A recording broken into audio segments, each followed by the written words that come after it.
참 예수님, 오늘은 2월 4일 연중 제4주간 화요일입니다. 독서와 복음 말씀 봉독하도록 하겠습니다. 성부와 성자와 성령의 이름으로 아멘. 제일 독서입니다. 사무엘기 학원의 말씀입니다. 그 무렵 압살롬이 다윗의 부하들과 마주쳤다. 그때 압살롬은 노새를 타고 있었다. 그 노새가 큰 향엽나무에 얽힌 가지들 밑으로 들어가는 바람에 그의 머리카락이 향엽나무에 휘감기면서 그는 하늘과 땅 사이에 매달리게 되고 타고 가던 노새는 그대로 지나가 버렸다. 어떤 사람이 그것을 보고 요압에게 알려주었다. 압살롬이 향엽나무에 매달려 있는 것을 보았습니다. 요압은 표창 셋을 손에 집어들고 압살롬의 심장에 꽂았다. 그때 다윗은 두 성문 사이에 앉아 있었다. 파수꾼이 성벽을 거쳐 성문 위 망대에 올라가서 눈을 들어 바라보니 어떤 사람이 혼자서 달려오고 있었다. 파수꾼이 소리쳐 이를 임금에게 알리자 임금은 그가 혼자라면 기쁜 소식을 가져오는 자다 하고 말하였다. 달려온 그에게 임금이 물러나 거기 서 있어라 하니 그가 물러나섰다. 그때 에티오피아 사람이 들어와 말하였다. 저의 주군이신 임금님, 기쁜 소식이 있습니다. 주님께서 임금님께 맞서 일어난 자들의 손에서 오늘 임금님을 건져주셨습니다. 임금이 에티오피아 사람에게 그 어린 압살롬은 무사하냐 하고 묻자 에티오피아 사람이 대답하였다. 저의 주군이신 임금님의 원수들과 임금님을 해치려고 일어난 자들은 모두 그 젊은이처럼 되기를 바랍니다. 이 말에 임금은 부르르 떨며 성문 위 누각으로 올라가 울었다. 그는 올라가면서 내 아들 압살롬아, 내 아들아, 내 아들 압살롬아, 너 대신 차라리 내가 죽을 것을. 압살롬아, 내 아들아, 내 아들아 하였다.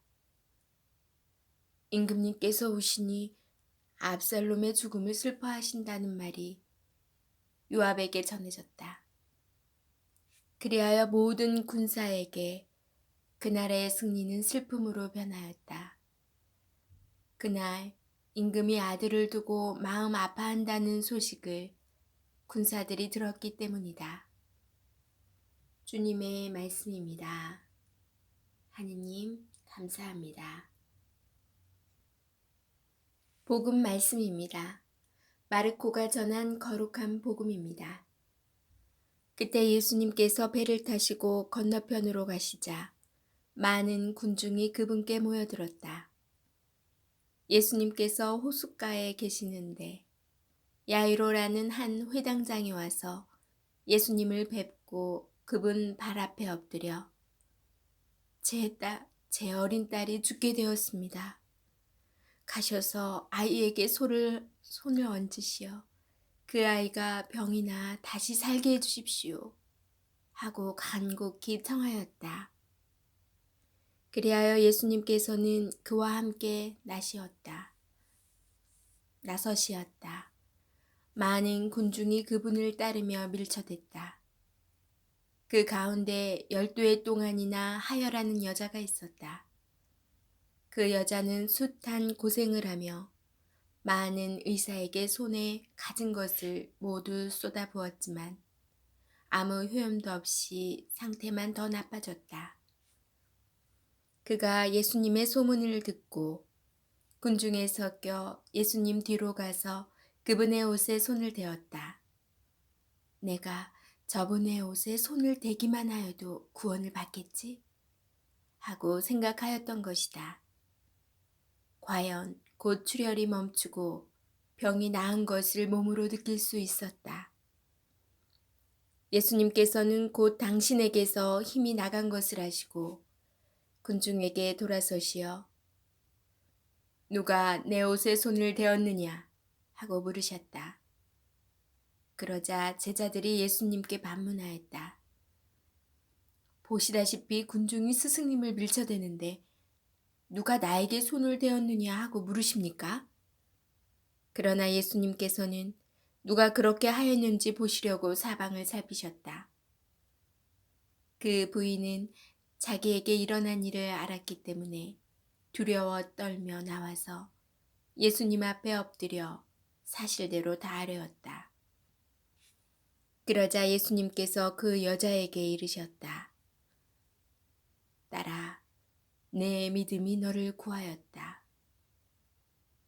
평안히 가거라. 그리고 병에서 벗어나 건강해져라. 예수님께서 아직 말씀하고 계실 때 회당장의 집에서 사람들이 와서는 따님이 죽었습니다. 그러니 이제 스승님을 수고롭게 할 필요가 어디 있겠습니까? 하고 말하였다. 예수님께서는 그들이 말하는 것을 곁에서 들으시고 회당장에게 말씀하셨다.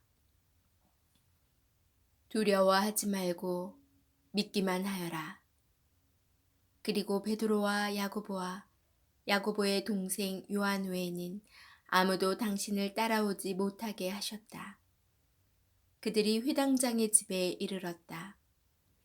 예수님께서는 소란한 광경과 사람들이 큰 소리로 울며 탄식하는 것을 보시고 안으로 들어가셔서 그들에게 어찌하여 소란을 피우며 울고 있느냐? 저 아이는 죽은 것이 아니라 자고 있다. 하고 말씀하셨다. 그들은 예수님을 비웃었다. 예수님께서는 그들을 다 내쫓으신 다음 아이 아버지와 어머니와 당신의 일행만 데리고 아이가 있는 곳으로 들어가셨다. 그리고 아이의 손을 잡으시고 말씀하셨다. 탈리타 쿰. 이는 번역하면 소녀야, 내가 너에게 말한다. 일어나라 는 뜻이다.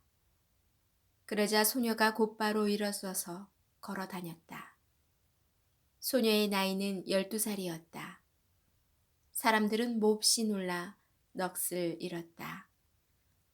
예수님께서는 아무에게도 이 일을 알리지 말라고 그들에게 거듭 분부하시고 나서 소녀에게 먹을 것을 주라고 이르셨다. 주님의 말씀입니다. 그리스도님 찬미합니다. 잠시 묵상하겠습니다. 오늘 복음은 우리가 어떻게 욕망의 잠, 질투의 잠, 시기의 잠, 분노의 잠, 쾌락의 잠에서 깨어날 수 있는지를 단계적으로 보여줍니다. 첫째, 우리 자신의 문제를 주님 앞에 겸손한 자세로 가져가야 합니다. 회당장은 유다인 사회에서 명망 있는 사람임에도 나자렛 목수의 아들 앞에 가서 땅에 엎드립니다. 우리도 마찬가지입니다. 우리의 처지를 깨닫고 그분 앞에 엎드려야 합니다. 둘째, 인내할 줄 알아야 합니다. 예수님께서 소녀가 누워있는 곳으로 가시던 중에 하열병을 앓는 여인을 만납니다. 예수님께서 그 여인을 고쳐주시고 대화를 나누시는 동안 회당장의 마음은 어땠을까요? 지금 당장 자기 딸이 죽어가고 있는데 이렇게 시간을 지체하고 계시니 말입니다. 그러나 그는 예수님을 재촉하지 않고 그저 기다립니다. 두려움이 있어도 초조함이 있어도 기다렸습니다. 셋째, 끝까지 예수님을 신뢰해야 합니다. 예수님께서 하열병을 앓는 여인과 대화를 나누시던 때 회당장의 집에서 사람들이 와서 딸의 죽음을 전합니다. 그 순간 야이로는 시간을 지체하신 예수님이 얼마나 야속하였을까요? 그러나 그는 예수님에 대한 믿음을 저버리지 않습니다. 딸의 죽음 앞에서 울며 퍼지는 곡소리를 듣고도 아이가 죽은 것이 아니라 자고 있다는 예수님의 말씀을 모두가 비웃고 있음에도 예수님을 온전히 신뢰합니다. 그리고 마침내 그분께서 외치십니다. 탈리타쿰. 이 말씀에 소녀는 일어납니다. 이제 우리가 일어날 때입니다. 겸손한 마음으로 예수님께 우리의 문제를 가져가십시오. 인내하십시오. 그리고 절망과 원망 가운데에서도 끝까지 예수님을 신뢰하십시오. 그러면 우리도 일어설 수 있습니다. 아멘. 성부와 성자와 성령의 이름으로 아멘. 제가 오늘 제1독서를 묵상하면서 부모의 마음은 참 예나 지금이나 같다라는 생각이 들었어요. 예전에 얼마 그리 오래되진 않았는데 뉴스에서 어떠한 돈 문제로 자식이 부모를 살해하는 일이 있었어요. 근데 자식이 부모를 칼에 찔렀을 때도 그 부모가 뛰쳐나가는 자식에게 한 말이 피를 닦고 나가거라 했대요. 나중에 그 부모님은 돌아가셨는데 오늘 독서에서도 자식이 다윗 부모에게 칼을 들이밀었지만 그런 상황에서도 다윗은 아들의 죽음을 너무도 슬퍼하고 그 죽음을 대신 내가 가져가야 하는데 라면서 통곡하는 모습을 볼 때 부모의 마음은 정말 같다는 마음이 들었어요. 그리고 복음 말씀에서는 우리가 많이 접해본 말씀인데요. 하여라는 여인의 그 믿음, 그리고 이미 죽은 소녀를 예수님께서 다시 살려주시는 이 말씀은 저희가 영화에서도 나오는 많은 소재가 되었고 또 많이 접해본 그런 말씀인데요. 오늘 이 복음 말씀을 묵상해 주신 신부님의 말씀이 굉장히 마음에 다가와요.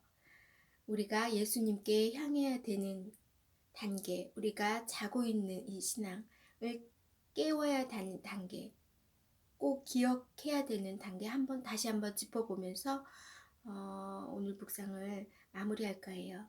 첫째, 겸손한 자세로 주님께 나아가야 된다. 둘째, 인내해야 한다. 셋째, 끝까지 예수님을 신뢰해야 한다.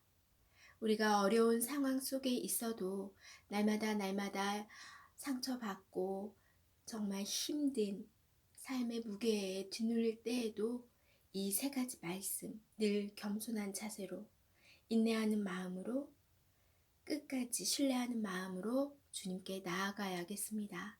오늘 하루도 이 말씀 깊이 되새기면서 힘든 일 있으신 분 포기하지 마시고 끝까지 주님 말씀 붙들고 오늘 하루 기쁘게 살아가고 감사한 마음으로 살아가는 하루가 되십시오. 저는 내일 다시 만날게요.